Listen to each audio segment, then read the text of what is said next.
Welcome everybody to this webinar about enabling the remote workforce with e-signature. Today's presenters are Kitty Custos and Christiana Kaplan from Kofax and Lee Dickinson from our partner Xeratek. The agenda for this webinar is doing business in the new normal, then we'll move to the legal aspects of e-signing, then talk about Kofax SignDoc and some demos, and then how Kofax SignDoc supports secure and trustworthy e-signing, and we'll end with a partner story. Let's start this presentation and hand it over to Kitty Custos. So I guess all of you are working from your home offices now. This goes for you, this goes for your colleagues, and it also goes for most of your customers.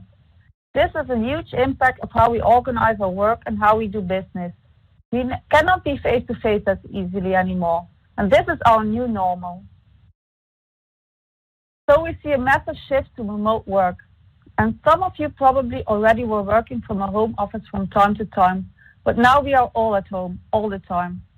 And we've learned to deal with this new situation. We are looking for ways to make this more effective and more comfortable. We are looking for tools and solutions that can support us in this new situation. Most of our processes are already digitized, so most of the work can be done remotely without any big issues. But this breaks at the point where somebody needs to approve of something or when a signature is required. It is no longer possible to get up from your desk and put a piece of paper on the desk of your coworker to ask for an approval. So you need to find another way of getting that signature of approval. Customers rather stay at home and do business with your company from behind a laptop or smartphone. So how can you get your customer's approval or signature?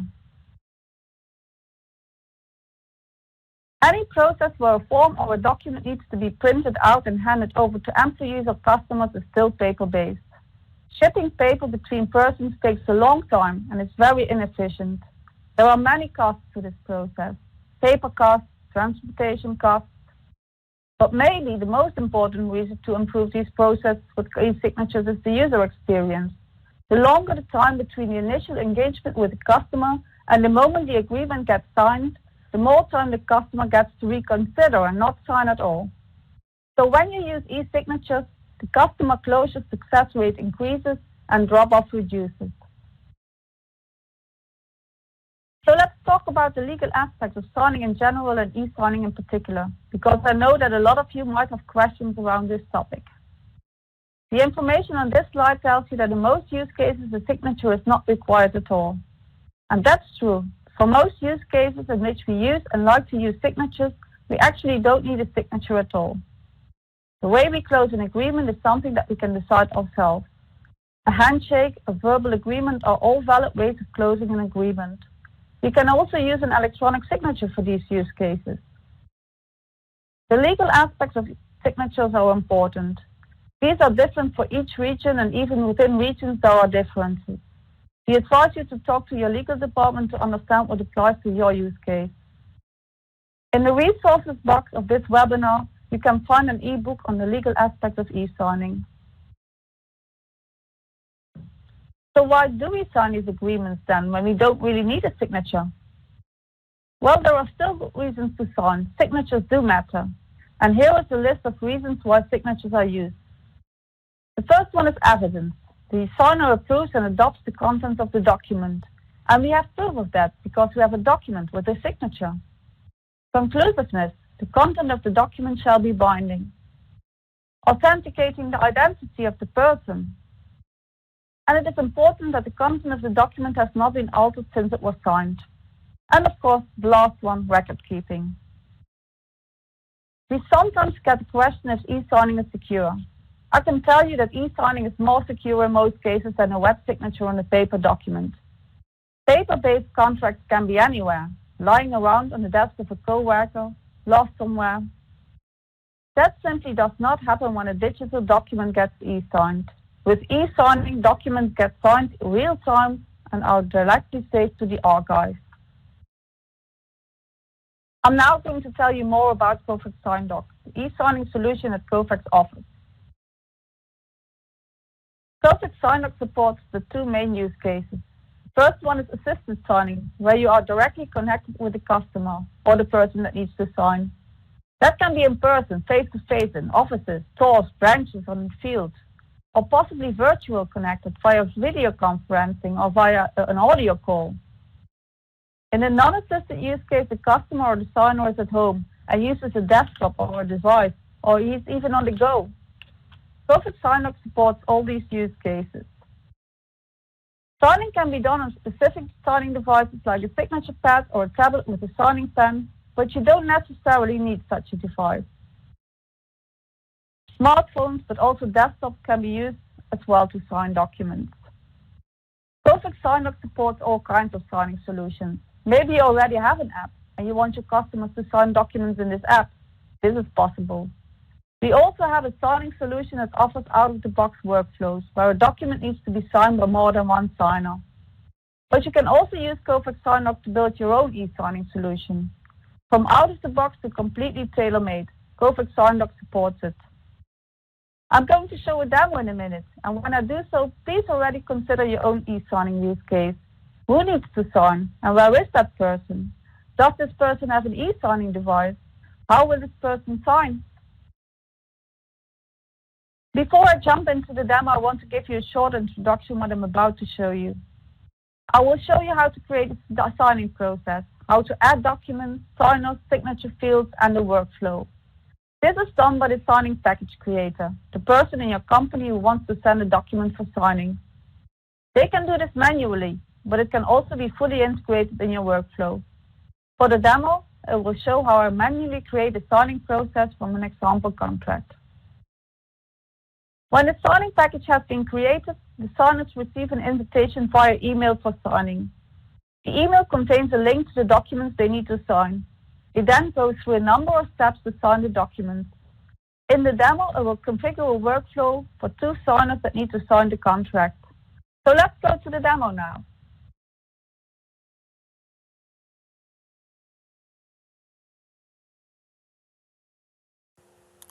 So in this demo, I'm going to show you how you create a signing package using Kofax SignDoc, and I'm going to show you then how signers receive an invitation for signing and sign these documents. So I'm going to use a sample documents for my demo, and this is the document that I'm going to use. It's a document that needs to be signed by 2 people. It needs to be signed by Philip Fry on behalf of Kofax, and it needs to be signed by Laura Wilson on behalf of the customer. So I'm going to create a signing package manually. You can also integrate it into your workflow, into your application, but for this demo, I'm going to do it manually. So I'm going to log into SignDoc to do so, and I have a user named Jane, and she has the authorization to create signing packages. So she's just going to click this button, Create Package, and on this first page, you need to do a number of things. She needs to add the recipients, the signers. She needs to add the document or the documents that are part of this pack, and she needs to prepare these documents with signature areas. So I'm going to start by adding recipients, and my first recipient is Philip Fry.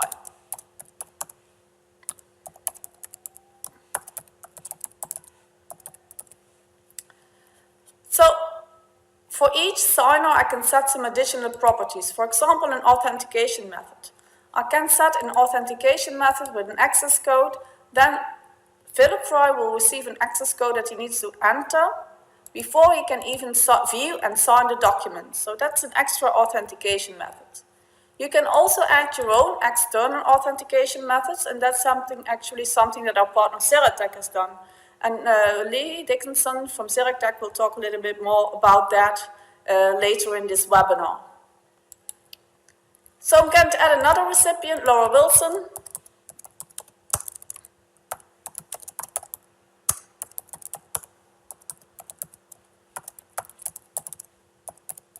And then I need to do one more thing. I'm going to set my signing order. Do I want them to complete signing in any order, or do I need to have someone sign first?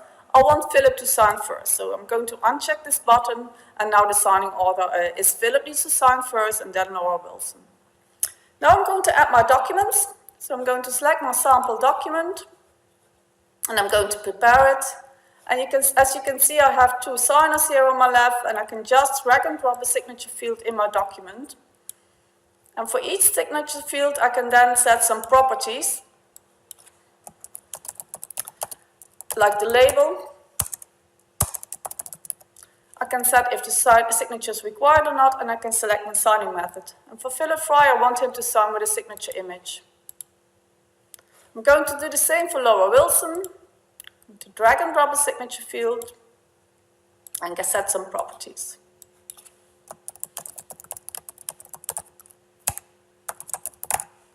Select the signing method. I want her to sign with a signature or a click to sign. So I'm going to save this. I'm done now preparing my documents. So I'm actually done adding my signatures, adding my signers, adding my documents. So I'm going to the next page. On this page, I need to set some additional settings like the package name, new contract. I can set a description for the package.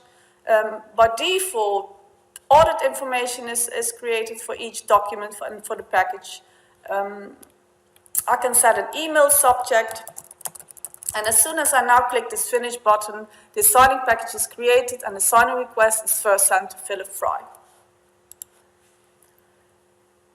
So Jane always has an overview. She can see what the status is of the signing packages. In this case, she can see that it's ready for signing, and she can click to get some details, and she can see that Philip has been informed, Laura has been assigned, but she's waiting, of course, because Philip needs to sign first. So let's go to Philip Fry's inbox and see if he received a signing invitation.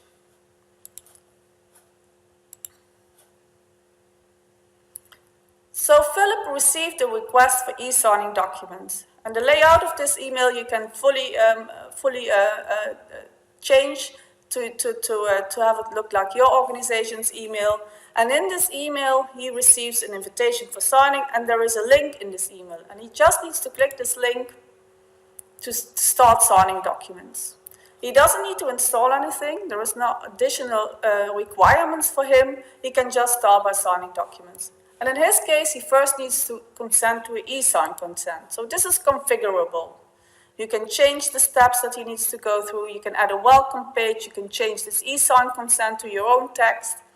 So he agrees to this e-sign consent. He clicks next, and then the document is opened.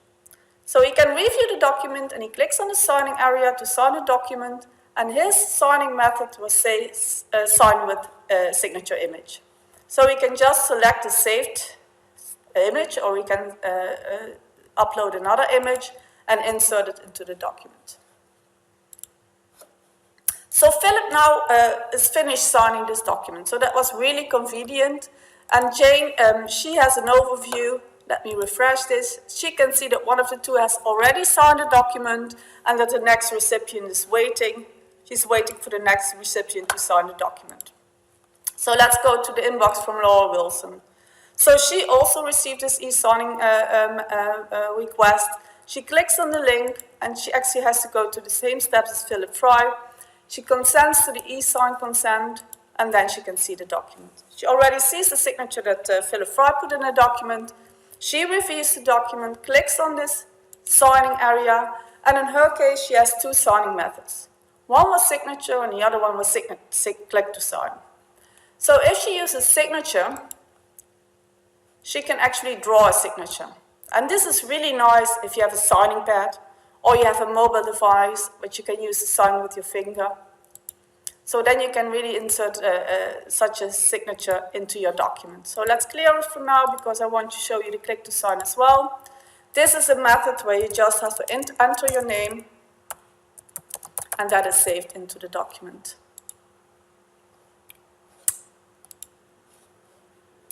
So she finishes signing as well. So actually this document now has been signed by two people who were in completely remote locations in a very easy and convenient way. Jane, she can see that the documents are signed. She can have a look at the new contract. She can see that everybody completed the signing. She can have a look at the contract and download it. And of course, you can see both the signatures added in the document. These signatures are saved and secured in this document using a digital certificate, so that's valid as well. You can see it here on top of this, document. And she has a complete audit trail what happened to the document. So every step that has been taken by the different recipients is saved into this audit trail and saved to SignDoc as well. The recipients, they also receive the signing package, the completed signing package. So they receive an email, by default you can turn this off, but they receive an email with the signing package attached. There is some cover page that you can adapt to match your own layout, and the signing package as well as the audit trail are attached as well. So this is how convenient signing We documents continue now with Lee in Dickinson different from Kofax partner Xeratek. Thanks, Kissy. So Xeratek initially implemented SignDoc at one of the world's busiest airports for a very specific use case. Before rolling it out to the entire organization for general use, we were approached by the legal department who had some questions around proving that the person signing a document is in fact the intended recipient. The primary concern was that there was no way for them to prove that maybe the intended recipient of the document had forwarded the email containing the signing link to a friend or colleague to sign for them. So in the case of a digitally signed document being required in a legal dispute, the legal department wanted to ensure that prior to obtaining any digital signature, all reasonable steps were taken to guarantee that the signature was actually provided by the intended recipient. After discussing the options with Kofax, we decided that the most secure way to guarantee the validity of the individual sign-in was to build a custom authentication service to interface with the SignDoc external authentication module. The customer had specific requirements for this custom authentication service, the main points being it had to integrate with their existing single sign-on provider, but to be feature-proofed and therefore seamlessly integrate with any SAML2 provider. It needed to have the ability to use push notifications to mobile devices for authentication, and it had to provide a complete authentication audit trail that could be combined with the SignDoc standard audit trail and monitored through a third-party BI solution. I'll now show you a demonstration of the custom authentication service in action. The entire demonstration will be completed on iPad, but could equally be done on any mobile device or computer.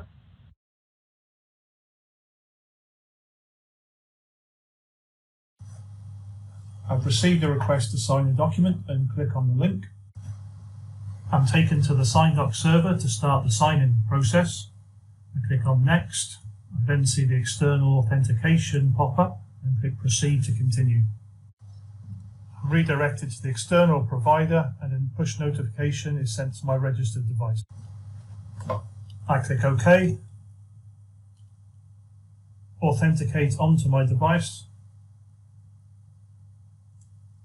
and on successful authentication, I can now access the document for sign-in. I click where I need to sign. As this is a mobile device, I want to sign on the device itself. I sign and click Apply. My signature is now applied to the document, and I can press Save. Because I've completed all the required steps, I can now click Finish. For this demo, we're redirecting to our corporate website, but you can configure this to redirect to any URL. I've now received my completion email and can view the document. We have our cover sheet, the package information, along with the full audit trail, where the external authentication is included. And finally, we can view the completed document with signature attached. Thank you, Lee, for that impressive demonstration. As you have seen, SignDoc helps companies to optimize their processes to get signed documents from their customers. The solution fulfills both the signer's expectation on a signing ceremony focused on the essentials and the expectations of the organization. An organization introduces such processes with the intention of being able to provide strong evidence. For various reasons, a company must be prepared to prove that a customer has actually signed a document. It can also be meaningful for a signer to be able to prove what he signed. It is a sign of consumer protection if the signer receives exactly the documents that he saw during the signing process, including the audit trail. This creates trust and transparency. Compliance with regulations and laws always play a role when transferring a wet ink signature process into an electronic process. As you know, the requirements can be different for each region and for each document type. The lowest common denominator for all documents and countries in the world is compliance with internationally established standards. With this, SignDoc ensures that the content of the documents and any changes are saved, regardless of the country-specific requirements for the type of electronic signature. The advantage for all parties is that the document can be validated without a need for a backdoor. Therefore, SignDoc follows the ISO standard for PDF documents. This standard defines that all changes in a document are secured when a digital signature is applied. SignDoc offers capturing of handwritten signatures. Handwriting is a behavioral activity. Transferring such an activity into the electronic world provides information about a person's conscious activities beyond a click or two. When a person is encouraged to sign as on paper, the writing movement data are also available as evidence in the electronic process. For customers, it is worthwhile that a document examiner or a forensic expert will be able to analyze these signature data without the need to convert the data from a proprietary format. An interchange format for biometric signature data is already defined in Part 7 of the ISO document 19794, and it is supported by SignDoc. Furthermore, SignDoc can easily be combined with certificates provided by trust service providers to sign documents when, for instance, a law requires that a document type needs to be signed with a qualified electronic signature. Another example is when a consortium of organizations has defined a specific signing method for their documents or for the authentication of the signers. SignDoc can be extended with authentication and signing services offered by countries. This flexibility permits organizations to adapt their processes to meet national and commercial laws or regional preferences. Electronic signing is always part of a business process. The Kofax Intelligent Automation Platform offers additional solutions to orchestrate and streamlining your e-signature processes.